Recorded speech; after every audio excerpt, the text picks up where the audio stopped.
ಹೀಗೆ ಮಂಡ್ಯ ಜಿಲ್ಲೆಯಲ್ಲಿ ಒಬ್ಬರು ಪಾರಂಪರಿಕ ವೈದ್ಯರು ಇದ್ದಾರೆ. ಇವರು ಬಹಳ ಅನುಭವ ಹೊಂದಿರುವ ವೈದ್ಯರಾಗಿದ್ದಾರೆ. ಚಿಕ್ಕಂದಿನಿಂದಲೂ ಗಿಡಗಳ ಬಗ್ಗೆ ಆಸಕ್ತಿ ಇದ್ದ ಇವರಿಗೆ ಇಂದು ಯಾವ ಗಿಡ ಯಾವ ಕಾಯಿಲೆಗೆ ಬಳಸಬಹುದು ಎಂಬುದನ್ನು ಚೆನ್ನಾಗಿ ಅರಿತುಕೊಂಡಿದ್ದಾರೆ. ಪಾರಂಪರಿಕವಾಗಿ ಬಂದಿರುವ ಈ ವಿದ್ಯೆಯನ್ನು ಮುಂದುವರಿಸಿಕೊಂಡು ಬಂದಿದ್ದಾರೆ. ಇವರು ಗಿಡಮೂಲಿಕೆಗಳನ್ನು ಶೇಖರಣೆ ಮಾಡುವುದು, ಅದರಿಂದ ಔಷಧಿಗಳನ್ನು ತಯಾರಿಸುವುದು, ಇಂತಹ ವಿಷಯಗಳಲ್ಲಿ ಇವರಿಗೆ ಬಹಳ ಆಸಕ್ತಿ. ಇದರಿಂದ ಅನೇಕ ಕಾಯಿಲೆಗಳಿಗೆ ಚಿಕಿತ್ಸೆ ನೀಡುತ್ತಾ ಬಂದಿದ್ದಾರೆ. ಇವರು ಇದೇ ಮಂಡ್ಯ ಜಿಲ್ಲೆಯ ಮಳವಳ್ಳಿಯಲ್ಲಿರುವ ಬೆಟ್ಟ ಗುಡ್ಡಗಳಿಗೆ ತೆರಳಿ ಅನೇಕ ಉಪಯುಕ್ತ ಗಿಡಮೂಲಿಕೆಗಳನ್ನು ತರುತ್ತಾರಂತೆ. ಪಾರಂಪರಿಕ ವಿದ್ಯೆಯನ್ನೇ ಕಾಯಕ ಎಂದು ನಂಬಿಕೊಂಡಿರುವ ಇವರು ಇಂದು ಹಲವಾರು ಕಾಯಿಲೆಗಳಿಗೆ ಚಿಕಿತ್ಸೆ ನೀಡುತ್ತಾರೆ. ಹಾಗಾದರೆ ಈ ಪಾರಂಪರಿಕ ವೈದ್ಯರು ಯಾರು? ಈ ಮಳವಳ್ಳಿಯ ಈ ಪಾರಂಪರಿಕ ವೈದ್ಯರು ಹಲವು ಕಾಯಿಲೆಗೆ ಚಿಕಿತ್ಸೆ ನೀಡುತ್ತಾರೆ. ಮುಖ್ಯವಾಗಿ ಬಂಜೆತನ, ಪೈಲ್ಸ್, ಜಾಂಡೀಸ್, ಮಂಡಿ ನೋವು, ತಲೆನೋವು, ಯಾವುದೇ ರೀತಿಯ ಗಾಯಗಳು, ಮೊದಲನೇ ಮತ್ತು ಎರಡನೇ ಹಂತದ ಕ್ಯಾನ್ಸರ್, ಗ್ಯಾಸ್ಟ್ರಿಕ್, ಥೈರಾಯ್ಡ್, ಬಿಪಿ, ಪ್ರಾರಂಭಿಕ ಹಂತದ ಮಧುಮೇಹ, ಇಷ್ಟೇ ವರ್ಷಗಳ ಆಸ್ತಮಾ, ಯಾವುದೇ ಚರ್ಮ ಕಾಯಿಲೆ, ಮುಖದಲ್ಲಿ ಕಲೆಗಳು, ಬಂಗು ಸೇರಿದಂತೆ ಇನ್ನಿತರ ಕಾಯಿಲೆಗಳಿಗೆ ಚಿಕಿತ್ಸೆ ನೀಡುತ್ತಾರಂತೆ. ಇಂತಹ ಪಾರಂಪರಿಕ ವೈದ್ಯರನ್ನು ನಮ್ಮ ಆಯುಷ್ ಟಿವಿ ತಂಡ ಹುಡುಕಿಕೊಂಡು ಮಂಡ್ಯದ ಮಳವಳ್ಳಿಯ ಕಡೆಗೆ ಹೊರಟಿತು. ಬೆಂಗಳೂರಿನಿಂದ ಹೊರಟ ನಮಗೆ ಹಳ್ಳಿಯ ಜನಜೀವನ ಸೊಬಗನ್ನು ನೋಡುತ್ತಾ ಸಾಗಿದೆವು. ಸುಮಾರು 100 ಕಿಲೋಮೀಟರ್ ಕ್ರಮಿಸಿದ ನಂತರ ನೂರಾರು ಹಳ್ಳಿಗಳನ್ನು ದಾಟಿಕೊಂಡು ಕೊನೆಗೆ ಪಾರಂಪರಿಕ ವೈದ್ಯರು ಇರುವ ಸ್ಥಳವನ್ನು ತಲುಪಿದೆವು. ಈ ಪಾರಂಪರಿಕ ವೈದ್ಯರು ಯಾರು, ಎಲ್ಲಿಯವರು, ಹೇಗೆ ಚಿಕಿತ್ಸೆ ನೀಡುತ್ತಾರೆ ಎಂಬುದನ್ನು ಮುಂದೆ ತಿಳಿಸ್ತೇವೆ. ಆದರೆ ಅದಕ್ಕೂ ಮುನ್ನ ಈ ಪಾರಂಪರಿಕ ವೈದ್ಯರ ಬಗ್ಗೆ ಹಲವು ಹೇಳಿಕೆಗಳನ್ನು ನೀಡಿದ್ದಾರೆ. ಅದರಲ್ಲಿ ಒಬ್ಬರೇ ಈ ಜಯಮ್ಮ. ಇವರ ಮಗನಿಗೆ ಮದುವೆಯಾಗಿ 5 ವರ್ಷಗಳಾದರೂ ಮಕ್ಕಳೇ ಇರಲಿಲ್ಲವಂತೆ. ತಮಗೆ ತಿಳಿದವರ ಮೂಲಕ ಈ ಪಾರಂಪರಿಕ ವೈದ್ಯರ ಬಳಿಗೆ ಈಗ ಬಂದಿದ್ದಾರಂತೆ. ನಮ್ಮ ಹುಡುಗನಿಗೆ 5 ವರ್ಷದಿಂದ ಮಕ್ಕಳಿರಲಿಲ್ಲ. ಹಾಸ್ಪಿಟ್ಲು ಮಂಡ್ಯ, ಮೈಸೂರು, ಬೆಂಗಳೂರೆಲ್ಲ ತೋರಿಸಿ ಮಕ್ಕಳಾಗಿರಲಿಲ್ಲ. ಇವರು ನಾಟಿ ಔಷಧಿ ಕೊಡ್ತಾರೆ ಅಂತ ಯಾರ ಪರಿಚಯ ಮಾಡಿಸಿ ನಮ್ಮೂರಲ್ಲಿ 3-4 ಜನಕ್ಕೆ ಇವರು ಔಷಧಿ ಕೊಡ್ತಲೇ ಮಕ್ಕಳಾಗಿದ್ದಾವೆ. ಗಂಡು ಪಾಪು ಎಲ್ಕ. ಹಂಗಾಗಿ ಎಲ್ಲ ನಾಟಿ ಔಷಧಿ ತಗೊಳ್ಳಿ ಸಕ್ಸಸ್ ಆಯ್ತದೆ.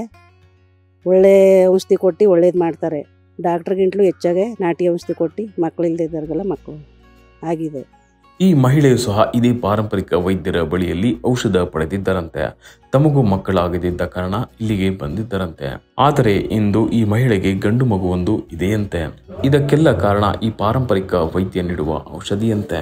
ಸೊ ಮದುವೆಗೆ ಒಂದು 5 ವರ್ಷ 6 ವರ್ಷದಿಂದ ಮಗು ಆಗದೆ ಇರೋ ಕಾರಣದಿಂದ ಯಾರ ಹತ್ರನೂ ವಿಚಾರಿಸಿ ಇವರು ಬೆಟ್ಟಯ್ಯನವ್ರ ಕಡೆಯಿಂದ ನಾಟಿ ಔಷಧಿನ ತಗೊಂಡ್ಮೇಲೆ ನಮಗೆ ಗಂಡು ಮಗು ಆಗಿದೆ.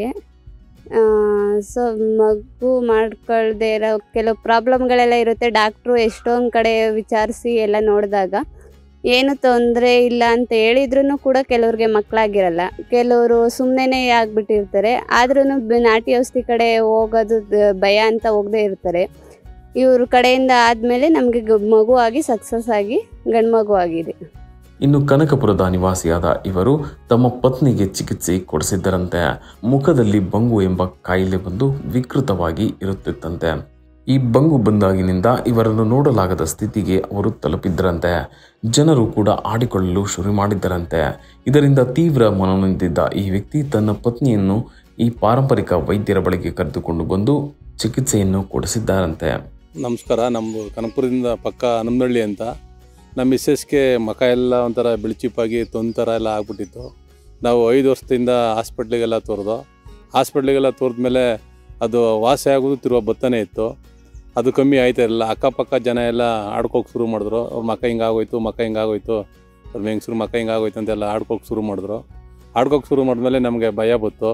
ಆಮೇಲೆ ಸಾತ್ನೂರು ಅನಿಲಣ್ಣ ಅಂದ್ಬಿಟ್ಟು ನಮಗೆ ಸ್ನೇಹ ಆಗಿದ್ರು ಒಂದು 5-6 ವರ್ಷದಿಂದ. ಅವಾಗ ಬನ್ನಿ ನಿಮ್ಗೆ ಯಾಕೆ ನಾನು ವಾಸ ಮಾಡಿಸ್ತೀನಿ ಅಂದ್ಬಿಟ್ಟು ನಾಟಿ ಔಷಧಿ ಮಾಡಿಸ್ತೀನಿ ಅಂದ್ಬಿಟ್ಟು ಅವರು ಕರೆದ್ರು. ಅವಾಗ ಬೆಟ್ಟಪ್ಪನವ್ರನ್ನ ಪರಿಚಯ ಮಾಡಿಕೊಟ್ರು. ಬೆಟ್ಟಪ್ಪನವ್ರನ್ನ ಪರಿಚಯ ಮಾಡಾದ್ಮೇಲೆ ಬೆಟ್ಟಪ್ಪವರು ಔಷಧಿ ಕೊಡೋಕೆ ಸ್ಟಾರ್ಟ್ ಮಾಡಿದ್ರು.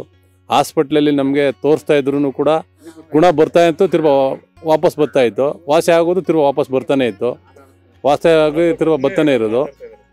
ಬರ್ತಾನೆ ಇದ್ದು ನಾವು 3 ವರ್ಷ 4 ವರ್ಷ ಸುಮಾರು ಅಮೌಂಟೆಲ್ಲ ಖರ್ಚು ಮಾಡಿದೋ, ಆದರೂ ವಾಸಿ ಗುಣ ಕಂಡಿರಲಿಲ್ಲ. ಆಮೇಲೆ ಅನಿಲ್ ಅವರು ಬಂದು ಬೆಟ್ಟಪ್ಪರವರೇ ನಮ್ಮ ಹತ್ರ ಆಯುರ್ವೇದಿಕ್ ಡಾಕ್ಟ್ರ್ ಒಬ್ಬರು ಬನ್ನಿ ನೀವು ಅಂದ್ಬಿಟ್ಟು ಕರೆಸಿ ನಮ್ಮ ಮಿಸ್ಸಸ್ಗೆ ಔಷಧಿ ಕೊಡೋಕ್ಕೆ ಸ್ಟಾರ್ಟ್ ಮಾಡಿದ್ರು. ಔಷಧಿ ಕೊಟ್ಟು 6 ತಿಂಗಳ ನಂತರ ಫುಲ್ಲು ಗುಣ ಆಗೋಕ್ಕೆ ಬರ್ತು. ತಿರ್ಗ ಮುಂದೇನು ಹೆಚ್ಕೊಳ್ಳಿಲ್ಲ. ಅದು ಸಂಪೂರ್ಣ ವಾಸಿ ಆಗಿದೆ. ಬೆಟ್ಟಪ್ಪರ ಕೈಗುಣ ಚೆನ್ನಾಗಿದೆ. ಬೆಟ್ಟಪ್ಪರ ಹತ್ರ ಏನೇ ಔಷಧಿ ತಗೊಂಡ್ರು ಕೈಗುಣ ಚೆನ್ನಾಗಿದೆ. ರಾಮನಗರದ ಈ ವ್ಯಕ್ತಿ ಹೆಸರು ಅನಿಲ್. ಇವರು ಸಹ ಇದೇ ಊರಿನ ಪಾರಂಪರಿಕ ವೈದ್ಯರ ಬಗ್ಗೆ ಮಾತನಾಡಿ ತಮಗಾದ ಅನುಭವವನ್ನು ತಿಳಿಸಿದ್ದಾರೆ. ನನ್ನ ಹೆಸರು ಅನಿಲ್ ಕುಮಾರ್ ಅಂತ. ಸಾದ್ನೂರವರು, ರಾಮನಗರ ಜಿಲ್ಲೆಯವರು. ನಾವು ಸುಮಾರು ಈ ಬೆಟ್ಟಪ್ಪನವ್ರು ನಮಗೆ ಒಂದು 5 ವರ್ಷದಲ್ಲಿ ಪರಿಚಯ ಆದರು.